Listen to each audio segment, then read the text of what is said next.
wabarakatuh. Halo semua, perkenalkan nama saya Ajeng Rahmawati dari Prodi Pendidikan Guru Sekolah Dasar Fakultas Keguruan dan Ilmu Pendidikan. Di sini saya akan menceritakan dongeng tentang Pinocchio sebagai salah satu tugas mata kuliah keterampilan bahasa Indonesia yang diampu oleh dosen Pak Lili Fajarudin MPD. Silahkan tonton dan simak dongengnya. Selamat menyaksikan. Pada zaman dahulu kala, hiduplah seorang tukang kayu yang bernama Geppetto. Ia hidup seorang diri di rumah sederhananya yang hanya berisi barang-barang dari kayu. Geppetto bermimpi memiliki anak laki-laki yang akan menemaninya. Pada suatu malam, saat ia merasa kesepian, ia membuat sebuah boneka kayu. Karena Geppetto sangat handal, boneka kayu itu terlihat sangat nyata. "Aku akan memanggilmu Pinocchio," ucapnya. "Aku berharap kamu adalah benar-benar anak laki-laki." Setelah selesai membuat Pinocchio, Geppetto pun tertidur dan cerita Pinocchio bermulai dari malam itu. Ketika Geppetto tertidur, peri biru datang dan berbisik padanya. "Geppetto yang baik, kamu selalu menjadi orang baik untuk semua orang, sehingga aku akan memberikan kehidupan untuk Pinocchio kecilmu," ujar peri biru sambil mengayunkan tongkat ajaibnya. Pinocchio pun hidup. "Lihat aku bisa bicara, aku bisa berjalan dan bisa menari," ucap Pinocchio bersemangat. Mendengar suara berisik di rumahnya, Geppetto pun terbangun dan sangat terkejut. Ia menemukan mimpinya yang menjadi kenyataan. "Boneka kayu anakku, kamu hidup," Geppetto yang sangat bahagia dan memeluk Pinocchio. Pada keesokan harinya, Geppetto memberikan Pinocchio uang untuk membeli buku dan mengirimkannya ke sekolah. "Pinocchio, sekarang kamu harus sekolah. Jangan berhenti sebelum sampai ke sekolah. Di sana, kamu akan mendapatkan banyak ilmu pengetahuan," Geppetto berpesan kepada Pinocchio. Pinocchio sangat bergembira. Dia berjalan menuju sekolahnya. Namun di perjalanan dia bertemu seorang anak laki-laki yang sedang bermain. "Hai, kamu mau pergi kemana dengan uang sebanyak itu?" tanya si anak laki-laki. "Aku akan pergi ke sekolah dan membeli buku," jawab Pinocchio. "Daripada ke sekolah, lebih baik uang itu kamu gunakan untuk membeli permen. Rasanya sangat enak," ucap anak laki-laki itu. Seekor belalang ajaib melompat ke pundak Pinocchio dan berbisik padanya.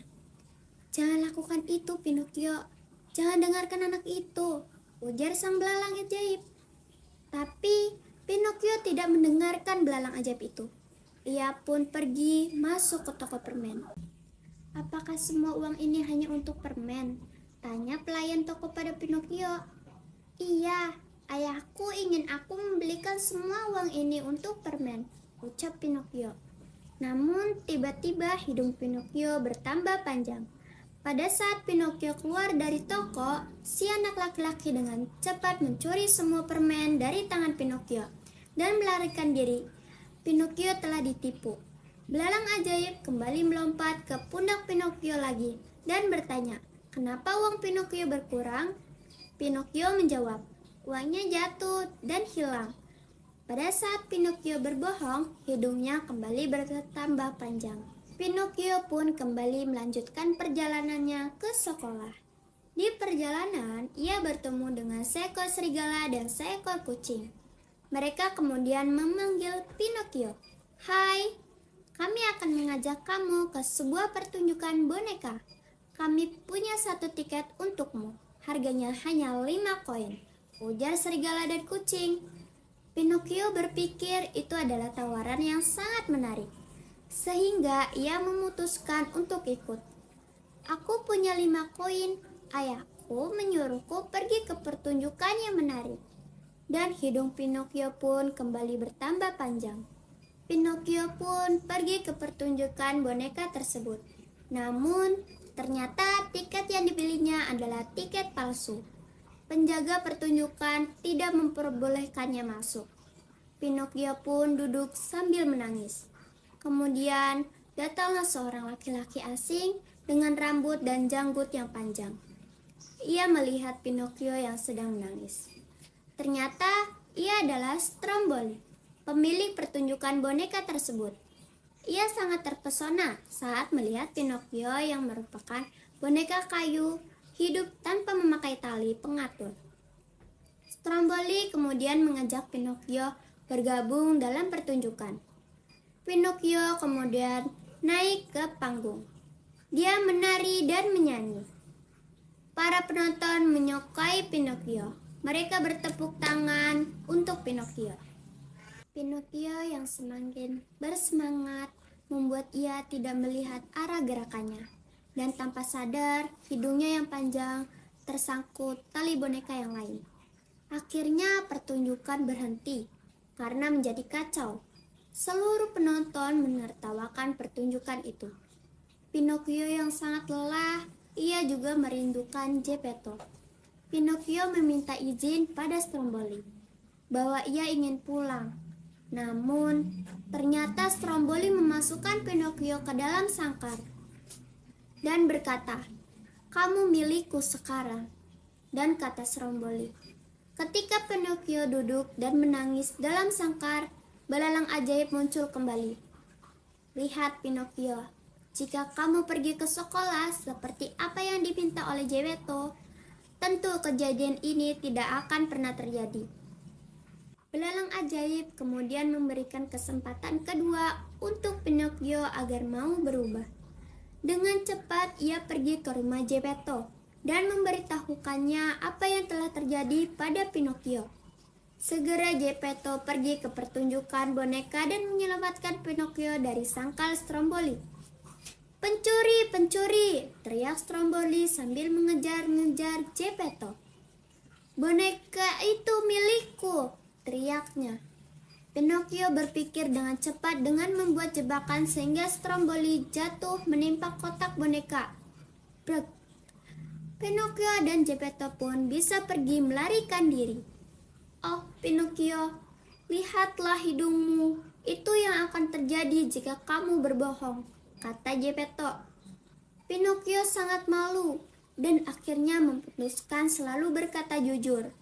Ia pun kemudian berjanji tidak akan berbohong lagi sehingga hidungnya mengecil dan kembali semula. Dan akhirnya Pinocchio mengetahui kesalahannya dan berubah menjadi anak yang baik. Peri biru memberi mantra sehingga Pinocchio menjadi anak laki-laki sesungguhnya. Geppetto dan Pinocchio pun hidup bahagia. Dongeng ini memberikan pesan bahwa masalah yang dialami oleh Pinocchio karena sifatnya yang suka berbohong dengan orang tuanya, namun pengalaman yang dialaminya mengubah Pinocchio menjadi anak yang peduli pada perasaan orang lain dan patuh pada orang tuanya. Pinocchio pun berjanji tidak akan berbohong lagi dan menjadi anak yang baik. Nah, jadi pada cerita dongeng Pinocchio ini bisa kita ambil dan kutip pesan utamanya, kebenaran dan kejujuran. Pinocchio belajar bahwa berbohong hanya menimbulkan masalah dan kehilangan kepercayaan orang lain. Nah, Pinocchio juga memahami pentingnya bertanggung jawab atas tindakan dan kata-katanya. Lalu, Pinocchio belajar mengorbankan keinginannya untuk menyelamatkan ayahnya, Geppetto. Nah, pelajaran untuk kita yaitu jangan pernah berbohong, karena kebenaran selalu lebih baik. Bertanggung jawab atas tindakanmu. Sabar dan tekun dalam mencapai tujuan. Hormati dan sayangi orang tua. Pilih teman yang baik. Sekian dari dongeng cerita Pinocchio. Terima kasih telah menyaksikan. Assalamualaikum warahmatullahi wabarakatuh. Sampai jumpa.